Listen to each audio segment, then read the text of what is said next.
BBOR Black Box Online Radio, coming to you from West Virginia at heart and from around the globe. And hello everybody, today is Friday, another Cooper Friday. Welcome to the show. How's everybody doing? In this episode, I will be talking all about DB Cooper and the suspect Sheridan Peterson. As most of you know, I've been talking about DB Cooper on Fridays this year, and I've started with the suspect profiles before I get into anything else.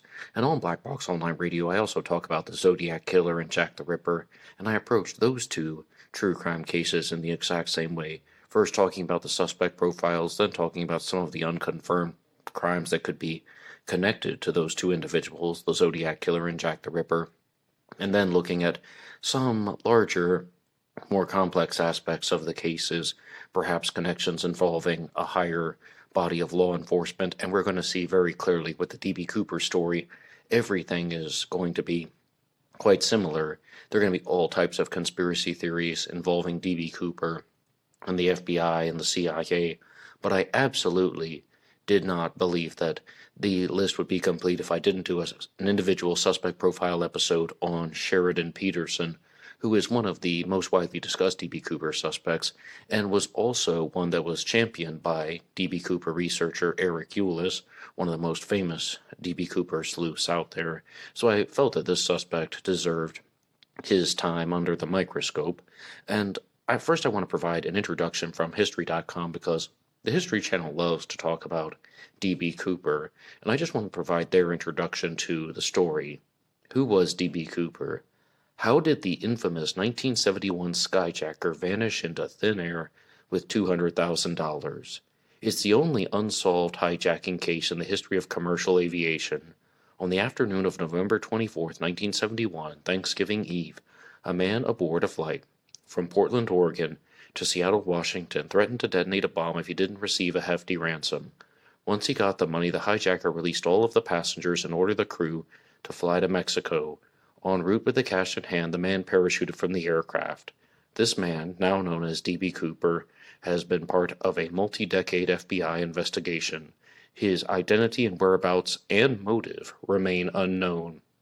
No one even knows whether or not he survived the jump, and many of the prime suspects have passed away. Okay, once again, that was from History.com. I thought that was a very good nutshell version of everything involving DB Cooper, but in this episode I'm going to be discussing the suspect Sheridan Peterson, and to provide just some things off the cuff. Sheridan Peterson has a lot of strong points in favor of being DB Cooper. Note, firstly, let's just address the elephant in the room. He is quite similar to a lot of the DB Cooper sketches, and I'm going to go out on a limb here and say that I think that Sheridan Peterson looks like a combination of all of the DB Cooper sketches put together. And he has some features that resemble one of the sketches, some features that resemble another one of the sketches, and if you were to combine all of these composites and put them together, you'd get an individual that looks like Sheridan Peterson. So, facial features absolutely lining up. Sheridan Peterson was also a World War II veteran, and he was also a trained firefighter who worked as a smoke jumper. And I've heard the term before, but I hadn't heard the term used in this exact context. And it's my understanding that a smoke jumper was a firefighter who would parachute into a very heavy fire area, jumping through the clouds of smoke. That's why they get the name smoke jumper. So somebody like that would be, like a very strong match to what DB Cooper experienced on the plane back in 1971, because when DB Cooper parachuted out of the plane that he hijacked, he did it at night into cloud cover. And somebody like a smoke jumper, or this type of firefighter who's used to parachuting into smoke, or more importantly has been trained how to parachute into smoke, wouldn't be worried so much about jumping at night into cloud cover, because maybe he knew a few tricks on how to handle the lack of visibility. So that's another point. Plus, military background, that always gets you thinking. Someone who has, again, been through types of training, knows how to deal with tough situations. And Sheridan Peterson is also someone who doesn't seem to shy away too frequently from this. He even says that he would be a good suspect for being DB Cooper. He has since passed away, but he doesn't seem to reject it completely. When he was alive, he would just more or less casually reject the idea that he was D.B. Cooper, and I'll say some more about that later on. And firstly, I would like to just openly ask you guys, is there a D.B. Cooper suspect you would like to hear about? Is there an aspect of the D.B. Cooper case that you'd like to hear about on Cooper Friday here on Black Box Online Radio? And if you want to follow along with all of these true crime cases, the Zodiac Killer, D.B. Cooper, Jack the Ripper, and the bonus episodes that come out on the weekends, you can hit the like button and subscribe. It really helps out the channel. And you can also go through some of the links in the description box. One of them is for BuyMeACoffee.com, BuyMeACoffee.com/BlackBoxNid88. That allows you to make a donation or contribution to help support the show. And anybody who makes a donation will get a shout out on Zodiac Monday. Now, back to Sheridan Peterson and the D.B. Cooper story. Let's look here at an article from the Daily Mail, and I think that the Daily Mail is a publication that really has received a lot of backlash. A lot of people don't like their stuff, but I do have to point out that they have shared a lot about D.B. Cooper in their articles, as well as some of the other true crime cases that I discuss here on Black Box Online Radio. And there is a question, this is kind of strange, there's a question that is used to begin this Daily Mail article, and it says, could smoking rule out a suspect in the D.B. Cooper case? Marine vet in his 90s, who many say is the hijacker, could be ruled out because of the fact that he didn't normally touch cigarettes, according to a new documentary. And it's going to be talking all about the D.B. Cooper suspect, Sheridan Peterson. Let's have a read from the first sentence. Sheridan Peterson, a retired teacher who's now in his 90s and living in California, as stated, this is an older article, Sheridan Peterson has passed away.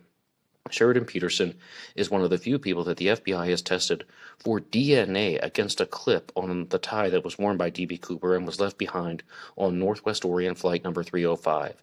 The test took place in 2004, but unlike the other suspects, Peterson was never publicly cleared by the FBI, leading amateur sleuth Eric Eulis to be 98% sure that Peterson is the man who made off with the $200,000 after skydiving from a Boeing 727 near Portland, Oregon in 1971. Peterson was a former Marine and experienced skydiver, and he came under FBI scrutiny immediately after the daring skyjacking took place, though he has rarely been mentioned in public speculation about other potential suspects. However, that might be about to change, as Eric Eulis has now teamed up with the History Channel for its new Lawrence Fishburne-hosted series, History's Greatest Mysteries, which includes a 2-hour episode devoted to D.B. Cooper called The Final Search. Sheridan Peterson is someone who has been investigated, but not in the strongest of ways. Sheridan Peterson is one of the few people that the FBI has tested for against the DNA, for on the tip of the tie that belonged to D.B. Cooper. I butchered that some, so I'll say it again. The clip of the tie that belonged to D.B. Cooper. And I was talking to you guys about this last week on Cooper Friday, and I was just asking you, do you believe that the DNA evidence in the D.B. Cooper case is credible? Because my answer is no. The evidence was so poorly handled. There could be all types of contaminants, interference, inconclusive testing. I mean, even if some way, somehow, there was D.B. Cooper's DNA actually on the clip, it could have been contaminated because, as previously stated, they didn't know about DNA in 1971. And it was totally normal for investigators to handle things from crime scenes with bare hands. And I'm not even joking about this. We saw this very clearly in the Zodiac case. They didn't expect that they would have to deal with things like DNA later on. So things were handled with bare hands, and that was only 2 years earlier. With the D.B. Cooper tie clip, I think I said it a little better that time, it is quite unlikely that that's actually D.B. Cooper's DNA. I think that the only way that they would be able to confirm that it is if some way, somehow, they had other samples of DNA that they didn't reveal to the public, and they had cross-tested all of these things, and they had a complete DNA profile. But that would beg the question as to how and why has this case gone unsolved for so long? I mean, with the amount of attention that's on there, no matter what your theory or hypothesis is about D.B. Cooper, how and why has it gone on for so long if they have all of the evidence? So, according to Eric Eulis, before embarking on a career as a teacher, Sheridan Peterson was an employee for Boeing and literally worked in the department that wrote the manual for the Boeing 727 jet, the same plane that D.B. Cooper made during his daring jump. the same plane that he made, the DB Cooper made during his daring jump. Peterson would later go on to travel across the world, working in Vietnam as a refugee advisor from 1966 until 1970, before moving with his wife to Nepal. There is nothing that Sheridan can point to that he was in Nepal at the time of the skyjacking, when that took place, with the exception of his second wife, says Eric Eulis in the documentary. And this is going to be the foundation of the skeptical side of what's going on with Sheridan Peterson. As I said, he kind of teases the idea that he was D.B. Cooper, says, well, I should have been investigated. This could be a little bit like me, but he has also stated that he was not D.B. Cooper because he couldn't have been, because he was in Nepal at the time. He was not even in the United States of America. And his explanation was that he was writing a book in a mud hut in Nepal, so there wouldn't have been a lot of access to electronic records and so on. You might be wondering about things like flight logs. Again, from the Zodiac case, I have learned that the earliest records of recorded plane ticket purchases go back to the 1970s. Like if you were to try and investigate with a company that sold airplane tickets, the earliest preserved electronic records only go back to the 80s, and the D.B. Cooper skyjacking took place in the 1970s. So that stuff just isn't going to be available, and his second wife could apparently vouch for his alibi, according to Sheridan Peterson, but she passed away in 1977, and it sounds like Eric Eulis is just trying to cut through a lot of the BS. He is very doubtful of this story, but that doesn't necessarily mean that Sheridan Peterson was D.B. Cooper, and I'll get back to the article in a second, but we're talking about the skeptical challenges. Here's a bigger one. Sheridan Peterson had blue eyes. You can't see in all of the D.B. Cooper photos of and putting on Sheridan Peterson's photo next to the composite, you can't always tell because a lot of the photos of him are black and white, and the ones that I'm sharing here are also black and white, but it's reported that he had blue eyes, and D.B. Cooper was said to have had brown eyes. And when I did the episode on Walter Recca, I said we shouldn't ignore that, because these people spent an enormous amount of time with D.B. Cooper, hours with D.B. Cooper, and to say that he had blue eyes versus brown eyes, you might not remember every single detail of someone's appearance, but I think you would remember that. And that's just my take on the subject. I mean, were they really trying to remember his eye color? That's what Eric Eulis is going to say later on, and is going to talk about how that this statement is actually that D.B. Cooper may have had brown eyes, meaning that it's possible that somebody like Sheridan Peterson was actually D.B. Cooper, and this thing about brown eyes is just a misinterpretation of a quotation. And I'll get back to the article from the Daily Mail. Well, Eric Eulis insists that over the years, Sheridan Peterson has made inconsistent statements denying involvement in the D.B. Cooper case. He also concedes that not all of the evidence points toward him being the man responsible. And as I just said some very clear things. I mean, talking about an alibi, that he was in Nepal at the time and that he has a different eye color. But let's jump ahead to the part talking about the eye color. That description was quickly updated to say that D.B. Cooper possibly had brown eyes. Secondly, we know that D.B. Cooper definitely smoked cigarettes.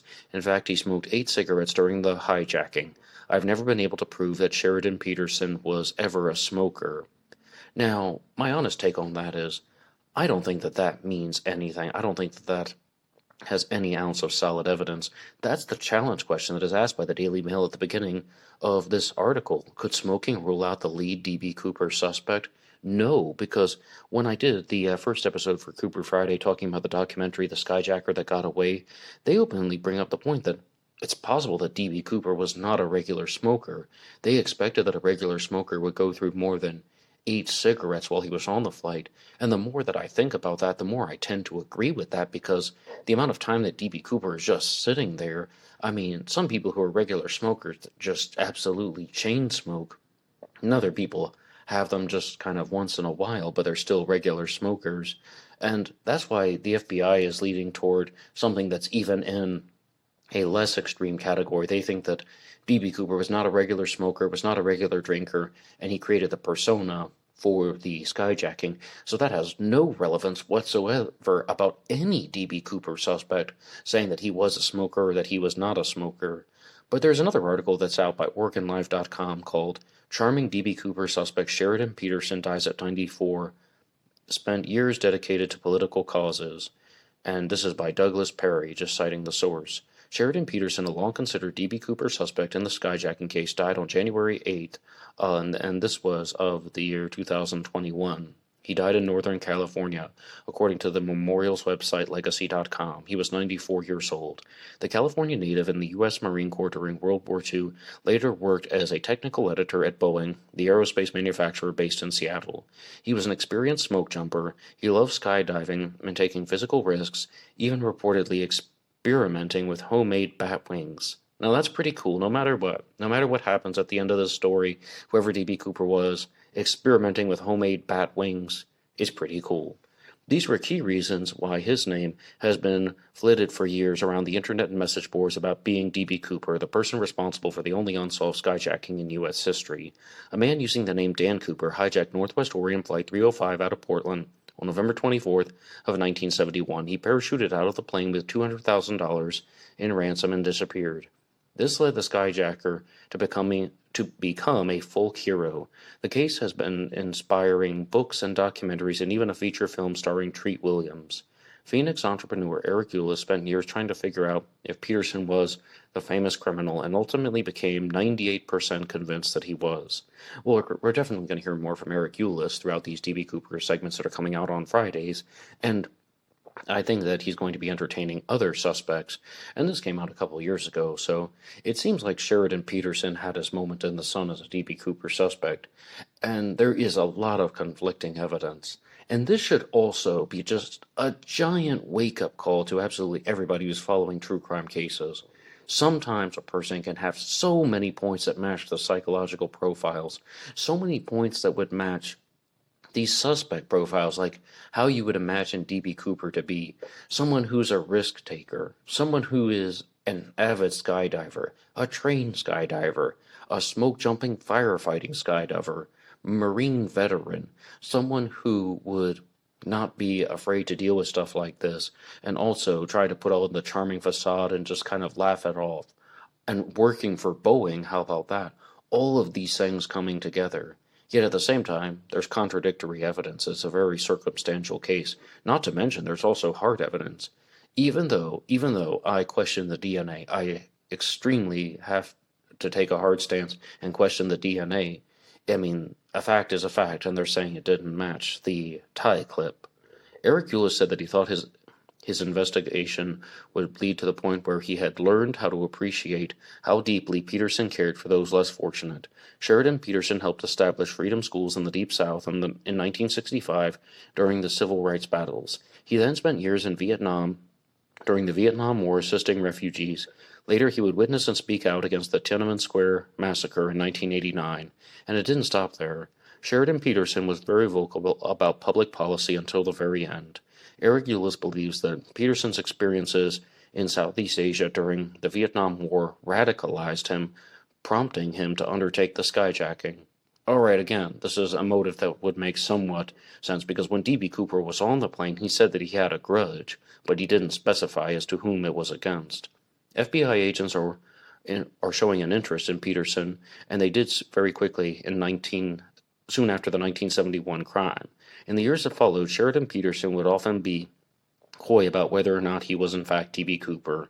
And this is a quotation from Sheridan Peterson when he says, "Actually, the FBI had a good reason to suspect me," he wrote in a 2007 issue of Smoke Jumper, a magazine published by the National Smoke Jumper Association. Friends and associates agreed that I was without a doubt D.B. Cooper. There were too many circumstances involved for it to be a coincidence. And Sheridan Peterson goes on to list some. Again, this is a quotation in his own words. "At the time of the heist, I was 44 years old. That was the approximate age Cooper was assumed to have been, and I closely resembled the sketches of the hijacker. But what was even more incriminating was the photo of me simulating a skydiving maneuver for Boeing's new news sheet. I was wearing a suit and tie, the same sort of garb D.B. Cooper had worn, right down to the Oxford loafers. It was noted that skydivers don't ordinarily dress so formally." So you can see, he's teasing the subject. He is almost having a laugh about all of this, but he did not admit to being D.B. Cooper, as very clearly stated in this episode. He said that he was in Nepal, out of the country at the time. And I also want to level with you guys. I think that Sheridan Peterson is the Rick Marshall of the D.B. Cooper stories because Rick Marshall is a Zodiac killer suspect who has some very similar responses. In the Zodiac killer case, Rick Marshall is all like, well, I hope the Zodiac doesn't look like me. I hope this guy doesn't look like me because he sounds exactly like me. I fit this personality type to a T. He could be my doppelganger. He says stuff like that without actually admitting to being the Zodiac. And Sheridan Peterson is doing the exact same stuff here with D.B. Cooper. I mean, so I think that some people get caught up with the spotlight a little bit, and they get caught up with the attention a little bit, and also, they might simply just not know what to do. They don't necessarily have a planned response. It could be their natural personality as opposed to planned responses. So I think that both of those things are entirely possible. Sheridan Peterson, when pressed by FBI agents, insisted that he was in Nepal at the time of the skyjacking. The FBI never detained or arrested Sheridan Peterson in connection with the case. The federal law enforcement agency didn't even interview him until 2004. He was a very charming guy, said former FBI agent Mary Jean Fryer, as she told The Oregonian and Oregon Live in 2019. Fryer and another agent questioned Peterson and took a DNA swab from him. The FBI has never said anything about Peterson's sample, even though it publicly ruled out Cooper's suspects in the case via DNA. The Bureau has stated that it believes the skyjacker, whoever he was, most likely died on the night of the heist. Sheridan Peterson was interviewed last year for an episode of History's Greatest Mysteries, and the episode was devoted to the D.B. Cooper case. And as, of course, is talking about something a little bit older. But now I'm going to have to turn it over to you guys. What do you think about Sheridan Peterson as a D.B. Cooper suspect? What do you think about any of the points put forward that an experienced skydiver, someone who was a smoke jumper, very familiar with jumping into cloud cover with lack of visibility, a World War II veteran, Marine veteran, someone who also took on lots of political causes, would have had a grudge against the system, worked for Boeing and very familiar with the planes that would have been used, knowing all of the things about flying at 10,000 feet, how to drop the aft staircase, knowing that there wouldn't be a cockpit override for that, as well as to keep the landing gear out when they were flying at 10,000 feet. Someone who would have been very much in close resemblance to the sketches, minus the blue eyes. What do you think about all of those things? Or are you going to be taking a strong stance against Sheridan Peterson and just think that, well, they took his DNA, and if they have D.B. Cooper's DNA, they didn't announce that there was a match. That means that he wasn't D.B. Cooper. He had blue eyes. D.B. Cooper most likely had brown eyes. And, I mean, this whole thing about the alibi in Nepal could be completely true. Not to mention the fact that even though he's teased the subject, he didn't directly admit to that. And are all of these things just showing that, okay, well, this guy was someone who liked to wear a suit and tie in his normal life, and he also was a trained skydiver, but not all trained skydivers who fit the age and the similar body types of D.B. Cooper were actually D.B. Cooper. There was only one D.B. Cooper, to the best of my knowledge. Which camp are you in? I'm definitely leaning more toward the skeptical side, talking about the physical differences and the alibi, and also about how just a lot of things could be accounted for the fact that just because he was 44 years old in 1971 doesn't mean he was D.B. Cooper, and just because he does resemble the composite sketches and he's having a laugh with the press and telling those stories, that if anything, that's almost just somebody who is making a mockery of the situation as opposed to actually confessing to being D.B. Cooper. So I think at the end of the day, we're probably going to find out that Sheridan Peterson was not D.B. Cooper. But in terms of evaluating the evidence, I am forced to admit that he is a strong suspect. But that's my take on the subject. Anybody can write the show at BlackBoxOnlineRadio at AOL.com. You can also get me on Facebook. My personal Facebook is in the description box. And there was always BlackBoxNet88 over on Instagram. And I will see you over there. Until next time.